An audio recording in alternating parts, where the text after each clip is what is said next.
And an update on a man in Moody accused of killing his father and trying to kill his mother. And today, a $500,000 bond was set for John Adam Boland. Our Oliviana Calmy speaking to his family, who say they wish bond wasn't ever an option for him.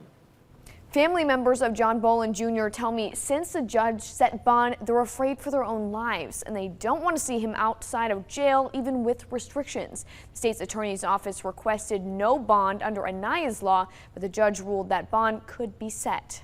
And then today it was like, oh God, here we go again.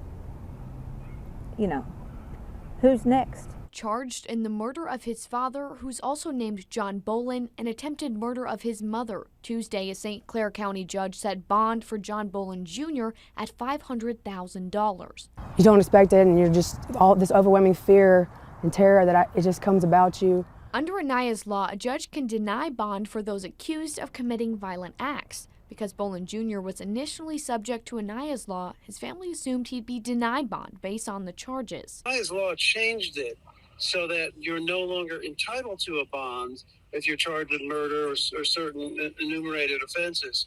But you have a right to have a hearing in front of a judge to decide whether to set bond. And he looks at numbers of factors. The judge ultimately granted Boland's motion to set bond. I can't understand what other definition we could even use for the crime that he committed. I mean, there's several different definitions, but violent is 100% what this was. Appel, an attorney I spoke with about Aniah's law, said this was an unusual decision. There's generally no restrictions that you know, with a crime that's so violent and so horrible as something like this. But, you know, I guess the judge felt that there was. I felt that ankle monitoring and I guess, you know, in-home detention was enough to protect society from this fellow.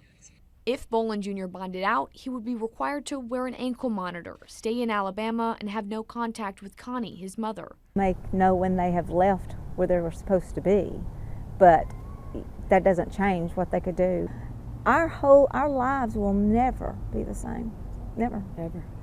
Right now, Boland Jr. has not posted bond, but the family tells me they're watching to see if that changes. In the meantime, they're also taking care of Connie, Boland Jr.'s mother, who survived the shooting as best they can. Oliviana Calmy, WBRC, Fox 6 News, on your side. Thanks, Olivia.